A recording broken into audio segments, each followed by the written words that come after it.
భాగం గణపతియే నమః. ఓం నమో జైత్ శ్రీమన్నారాయణ. ఇవాళ మనము శ్రీ విష్ణు సహస్రనామంలోని పూర్వపీఠికంలోని శ్లోకములను విని నేర్చుకుందాము.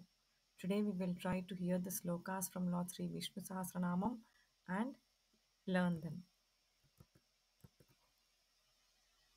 Sri Bhishma Uvacha Jagat Prabhum Devadevam Anantam Purushottamam स्तुवन्नाम सहस्रेण पुरुषः सततोत्थितः तमेव चार्चयन्नित्यं भक्त्या पुरुषमव्ययं ध्यायन् स्तुवन्नमस्यञ्च यजमानस्तमेव च अनादिनिधनं विष्णुं सर्वलोकमहेश्वरं लोकाध्यक्षं स्तुवन्नित्यं सर्वदुःखातिगो भवेत् ब्रह्मण्यं सर्वधर्मज्ञं लोकानां कीर्तिवर्धनं लोकनाथं महद्भूतं सर्वभूतभवोद्भवम् एष मे सर्वधर्माणां धर्मो अधिकतमो मतः यद्भक्त्या पुण्डरीकाक्षं